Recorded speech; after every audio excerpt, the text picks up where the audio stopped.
Hey guys, this is notes number 2, and notes number 2 is called Adjectives as Nouns.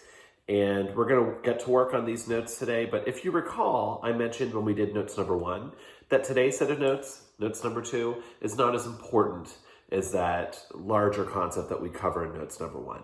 So this is an interesting feature of the German language, but we're not going to focus on it a ton.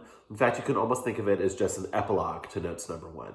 So what we're going to talk about today is something that you see in English that doesn't really exist in German. So we're actually taking something away, basically. And it all comes down to the English's use of the word one. Now, one in German is eins, and it means one, right? And we think that the English word one also just means one. But we use the word one in English for more than just that purpose. For example, one could be used to speak generically about people.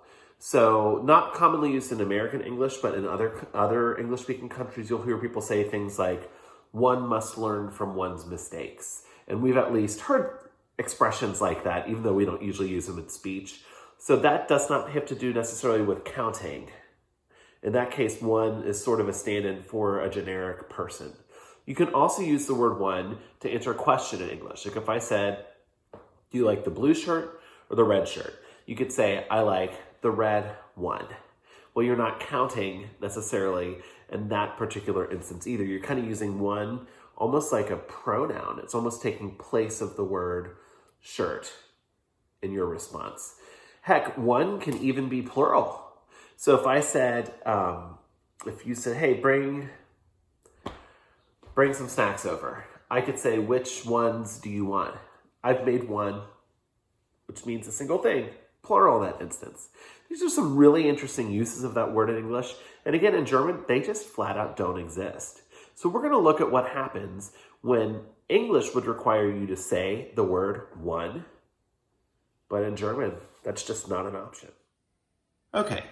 I think the best way to learn this concept is to jump right in doing some examples. So if you look, typed here, I have a question in German and in English. So this question is asking, do you know the old woman or the young woman?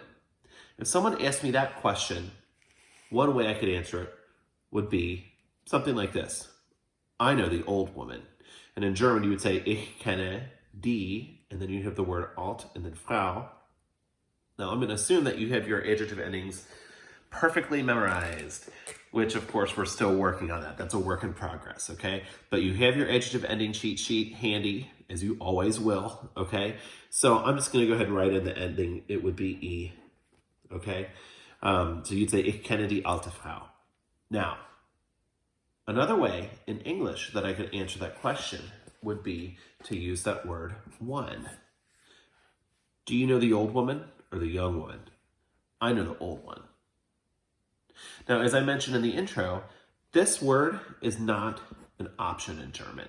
In German, the word one, eins, only counts, and it's this one total, one. Yes, that's all you use that number for, that word for. So if I don't have this as an option, I simply don't use it. Check it out. I can simply say this.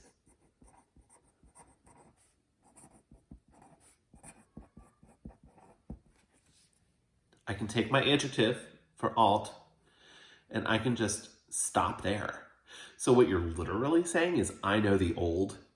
Doesn't make any sense in English, but German avoids the extra uses of one and simply relies on the adjective all by itself to kind of do double duty. It means old still, and it also is implied that you're talking about the woman, so you don't need to bother using the word one. It's kind of interesting, right? So by the way, since it's a noun, it will be capitalized. We won't worry about that too much. But notice I'm going to use the same adjective ending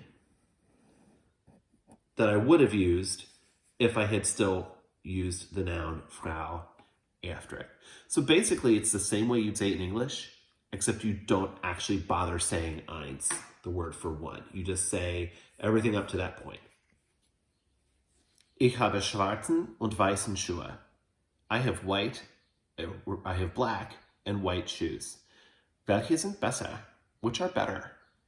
If I ask someone this question, one way I could answer it would be to say, the black shoes are very pretty. Die schwarzen Schuhe sind sehr hübsch. Hey, shoes is plural, so we knew it was going to be an en without even having to think. Remember? Okay? But another way I could answer the question would be, again, with that word one. And in this case, in English, since we're referencing more than one thing, we made one plural. It's kind of weird when you actually stop to think about it, since one is really the word we use for a single thing, right? Well, German doesn't have that option. So if I don't have that option in German, I simply don't use it. So German would say,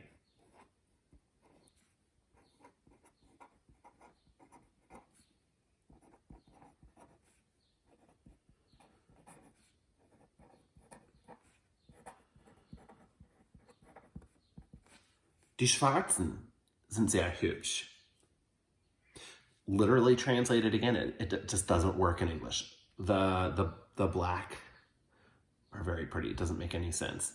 But that's how we get that idea across in German. So we're using that adjective black sort of as a noun. Try another one.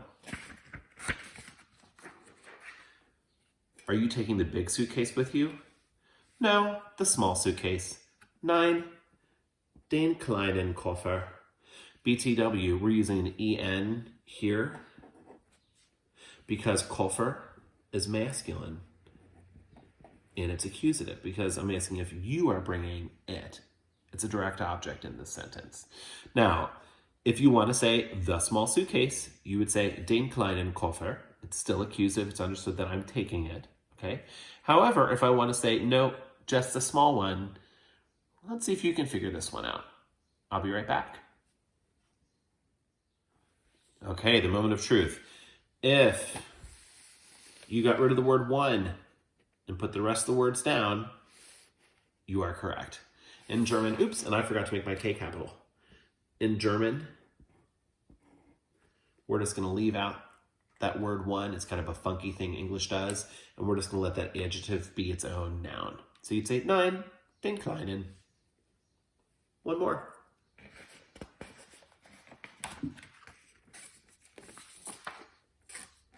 Welchen Rock magst du lieber? Which skirt do you like better? Okay. Skirt is masculine.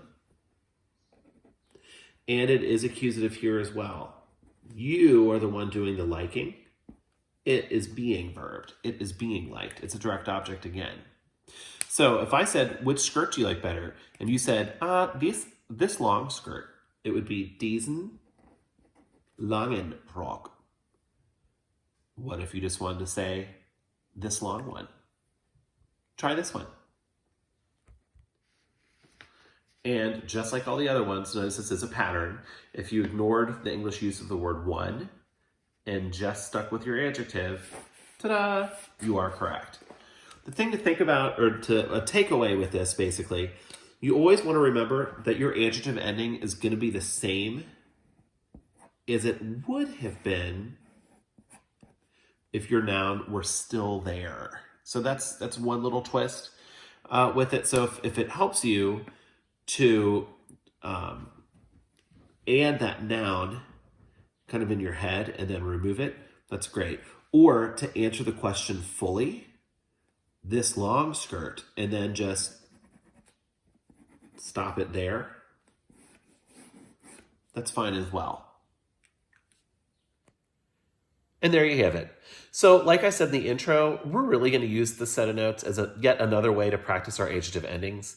We're not going to worry a ton about it. This isn't a huge deal. Those adjective endings are more important.